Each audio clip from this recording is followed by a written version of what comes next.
동네 우체통에 꽂힌 낯선 엽서.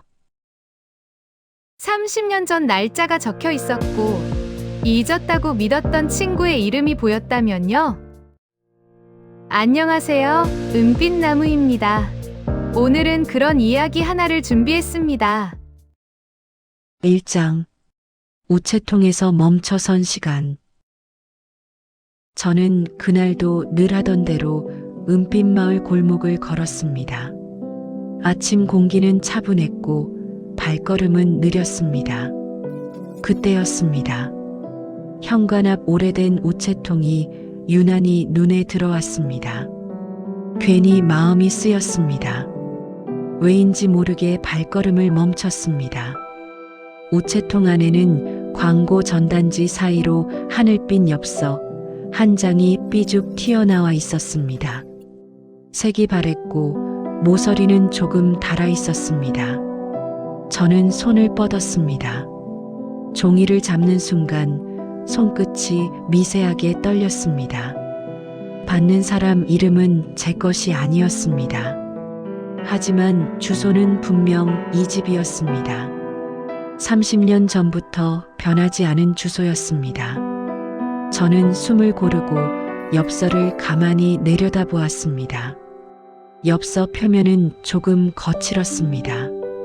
손가락으로 만지자 오래된 종이 특유의 질감이 느껴졌습니다.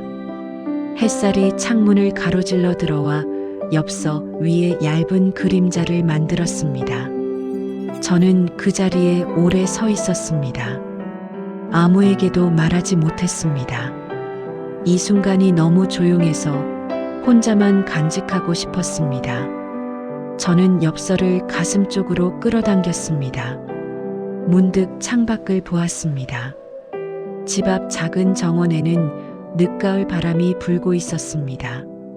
나뭇잎 몇 개가 조용히 떨어졌습니다. 저는 다시 엽서로 시선을 돌렸습니다. 왜 이 엽서가 지금 도착한 걸까요?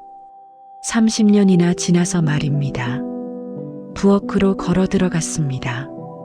오래된 나무 식탁 위에 엽서를 내려놓았습니다. 햇살이 식탁을 가로질러 엽서를 비추었습니다. 저는 의자에 천천히 앉았습니다. 시간이 멈춘 것 같았습니다. 2장. 30년 전으로 보낸 생일 인사. 엽서를 펼쳤을 때 종이에서 오래된 냄새가 났습니다. 시간이 고스란히 배어있는 냄새였습니다. 생일 축하해. 내가 어디에 있든 오늘만큼은 꼭 웃고 있길. 짧은 문장이었습니다. 하지만 제 가슴에는 깊게 내려앉았습니다. 날짜를 보는 순간 저는 다시 멈춰섰습니다. 30년 전 날짜였습니다. 그 시절 저는 이 집에 살고 있었습니다. 젊었고 바빴고 늘 시간이 부족하다고 말하던 때였습니다. 글씨는 조금 기울어 있었지만 정성스러웠습니다. 급히 쓴 글씨가 아니었습니다. 한 글자 한 글자 눌러 쓴 마음이 느껴졌습니다. 엽서 아래쪽에는 작은 그림이 그려져 있었습니다. 해바라기 한 송이였습니다. 색연필로 그린 듯 소박하고 따뜻한 그림이었습니다. 그때 문득 떠올랐습니다. 30년 전 그 시절 우리가 함께 해바라기 밭에 갔던 날이 말입니다. 여름이었습니다. 해바라기가 가득 피어 있었고 우리는 그 사이를 걸었습니다. 나중에 꼭 여기 다시 오자. 친구가 그렇게 말했습니다.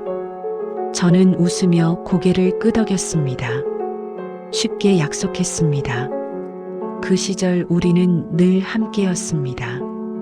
학교가 끝나면 시골 버스 정류장에서 만나 집으로 함께 걸어왔습니다. 비 오는 날이면 우산 하나를 나눠 썼습니다. 서로의 어깨가 젖는 것도 모른 채 웃으며 걸었습니다. 가끔은 은빛마을 단골 카페에 들러 따뜻한 차를 마셨습니다. 작은 찻잔을 두 손으로 감싸며 꿈 이야기를 나눴습니다. 그때는 시간이 무한한 줄 알았습니다. 우리 나중에도 이렇게 자주 만나자. 친구가 그렇게 말할 때마다 저는 당연하다는 듯 고개를 끄덕였습니다. 창밖으로 바람이 불어왔습니다. 엽서가 손 안에서 살짝 흔들렸습니다. 저는 눈시울이 뜨거워지는 것을 느꼈습니다. 3장. 잊었다고 믿었던 이름. 엽서를 뒤집었을 때 저는 이름 앞에서 한동안 움직이지 못했습니다. 오래전 이 동네에서 함께 자랐던 친구 이름이었습니다. 슬플 때면 아무 말 없이 옆에 앉아주던 아이였습니다. 하지만 어느 날 갑자기 이사를 갔고 연락은 점점 뜸해졌습니다. 저는 바쁘다는 이유로, 사는 게 그렇다는 이유로 연락하지 않았습니다. 처음엔 생각했습니다. 다음에 연락하면 되겠지 하고 말입니다. 하지만 다음은 자꾸 밀렸고 결국 다음은 오지 않았습니다. 연락하지 않은 이유보다 연락하지 않은 시간이 더 큰 변명이 되어버렸습니다. 왜 그 말이 그렇게 아팠는지 이제야 알 것 같았습니다. 저는 늘 참아왔습니다. 바쁘다는 핑계로 나중이라는 말로 미뤄왔습니다. 그리고 그 나중은 결국 오지 않았습니다. 미안했습니다. 억울했습니다. 스스로에게 서러웠습니다. 그날 오후 저는 오래된 서랍을 열었습니다. 먼지가 쌓인 편지함이 있었습니다. 그 안에는 친구가 보낸 편지 몇 통이 고스란히 남아 있었습니다. 하나씩 펼쳐 읽었습니다. 잘 지내지? 요즘 바쁘지? 괜찮아. 나중에 연락해도 돼. 친구는 늘 그렇게 이해해 주었습니다. 늘 저를 기다려 주었습니다. 마지막 편지에는 이렇게 적혀 있었습니다. 언젠가 다시 만나면 해바라기 밭에 가자. 우리 약속 기억하지? 쓸쓸했습니다. 흔들렸습니다. 창밖으로 해가 지고 있었습니다. 저는 편지들을 가지런히 모아 다시 서랍에 넣었습니다. 가슴이 먹먹했습니다. 4장. 닿지 않는 안부. 저는 친구를 찾아보았습니다. 전화번호도 소식도 없었습니다. 인터넷에 이름을 쳐보아도 흔적은 없었습니다. 가슴이 서늘해졌습니다. 아무에게도 말하지 못했습니다. 왜 그때 연락하지 않았는지, 왜 늘 다음을 미뤘는지, 저는 스스로에게 여러 번 물었습니다. 그날 밤 저는 오래된 앨범을 꺼냈습니다. 먼지가 쌓여있던 앨범이었습니다. 페이지를 넘기자 우리 둘이 함께 찍은 사진이 나왔습니다. 해바라기 밭에서 찍은 사진이었습니다. 둘 다 웃고 있었습니다. 달력만 넘기다 마음을 놓친 것 같았습니다. 저는 엽서를 다시 펼쳤습니다. 글씨를 한 글자씩 다시 읽었습니다. 내가 어디에 있든 오늘만큼은 꼭 웃고 있길. 친구는 끝까지 저를 생각했던 것입니다. 이사를 가고 시간이 흘러도 제 생일을 잊지 않았던 것입니다. 그런데 저는 무엇을 했습니까?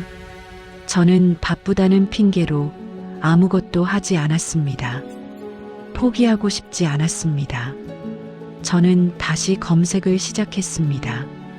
이번에는 더 자세히, 더 끝까지 찾아보았습니다. 며칠을 그렇게 보냈습니다. 아침부터 저녁까지 컴퓨터 앞에 앉아 있었습니다. 멈추지 않았습니다. 그러던 어느 날 작은 단서를 발견했습니다. 친구와 성이 같은 사람의 SNS였습니다. 프로필 사진 속 얼굴이 어렴풋이 닮아 있었습니다. 저는 망설였습니다. 키보드 위에 손을 올려놓고 한참을 그렇게 있었습니다. 그래도 짧은 메시지를 보냈습니다. 혹시나 하는 마음이었습니다. 혹시 은빛마을에 사셨던 분 아니신가요? 학창시절 친구를 찾고 있습니다. 메시지를 보내고 나서 며칠을 기다렸습니다. 매일 확인했습니다. 하지만 답은 오지 않았습니다. 저는 조바심이 났습니다. 불안했습니다. 일주일이 지나고 열흘이 지났습니다. 저는 거의 포기하고 있었습니다. 그때였습니다. 답장이 왔습니다. 5장. 끝내 닿은 마음. 어머니 말씀으로는 어릴 적 살던 집 주소가 맞아요. 생일마다 친구분께 엽서를 보내셨대요. 다만 어머니는 작년에 돌아가셨어요. 그 친구의 마음은 마지막까지 이곳에 와 있었던 것입니다. 저는 미안했고 고마웠고 많이 늦었습니다. 눈물이 조용히 흘렀습니다. 하지만 그 눈물은 슬픔만은 아니었습니다. 후회도 있었고 그리움도 있었고 감사함도 있었습니다. 어머니께서 마지막까지 자주 말씀하셨어요. 은빛마을 친구 생각이 난다고, 해바라기 밭에서 함께 웃던 날이 그립다고. 메시지를 읽고 또 읽었습니다. 저는 창문을 열었습니다. 바람이 들어왔습니다. 엽서가 다시 한번 흔들렸습니다. 저는 엽서를 가슴에 대고 눈을 감았습니다. 수십 년이 지나도 어떤 마음은 사라지지 않는다는 것을 저는 그날 배웠습니다. 친구는 떠났지만 그 마음은 이곳에 남아 있었습니다. 하늘빛 엽서 한 장에 담긴 그 마음이 지금도 저를 따뜻하게 안아주고 있었습니다. 늦었지만 감사했습니다. 후회도 있지만 위로도 되었습니다. 저는 그날 이후 엽서를 잘 간직하고 있습니다. 가끔 꺼내 읽습니다. 읽을 때마다 친구가 옆에 있는 것처럼 느껴집니다. 그리고 생각합니다. 지금 제 옆에 있는 사람들에게는 늦지 않게 마음을 전해야겠다고 말입니다. 며칠 후, 저는 친구의 아들에게 다시 메시지를 보냈습니다. 어머님께서 보내주신 마음 잘 받았습니다. 30년이 지나서야 닿았지만 여전히 따뜻합니다. 감사합니다. 그리고 작은 꽃다발 사진을 함께 보냈습니다. 해바라기 꽃다발이었습니다. 제가 직접 꽃집에서 골라 만든 것이었습니다. 어머님 산소에 이 꽃을 놓아주실 수 있을까요? 늦었지만 친구로서 마지막 인사를 전하고 싶습니다. 답장이 왔습니다. 어머니께서 정말 좋아하셨을 거예요. 감사합니다. 저는 그날 밤 오래 잠들지 못했습니다. 하지만 마음은 편안했습니다. 창밖으로 달빛이 들어왔습니다. 저는 엽서를 다시 한번 펼쳐 읽었습니다. 내가 어디에 있든 오늘만큼은 꼭 웃고 있길. 저는 조용히 미소 지었습니다. 그날 이후 저는 달라졌습니다. 소중한 사람들에게 자주 연락했습니다. 미루지 않았습니다. 바쁘다는 핑계를 대지 않았습니다. 가끔 은빛마을 골목을 걸을 때면 친구 생각이 납니다. 하지만 이제는 슬프지만은 않습니다. 그 시간들이 제 안에 살아있으니까요. 친구가 보내준 마음이 제 곁에 있으니까요. 저는 오늘도 엽서를 간직하며 살아갑니다. 마음은 시간을 넘어 닿는다고, 늦었다고 생각할 때가 진짜 시작일 수도 있다고. 오래된 엽서 한 장이 알려준 것은 마음은 시간을 넘어 닿는다는 것이었습니다. 늦었다고 생각할 때가 진짜 시작일 수도 있습니다. 지금 곁에 있는 소중한 사람에게 오늘 한마디 건네보는 건 어떨까요? 오늘 이야기가 마음에 닿았다면 좋아요로 작가의 마음을 응원해주세요. 오늘도 은빛나무와 함께 해주셔서 감사합니다.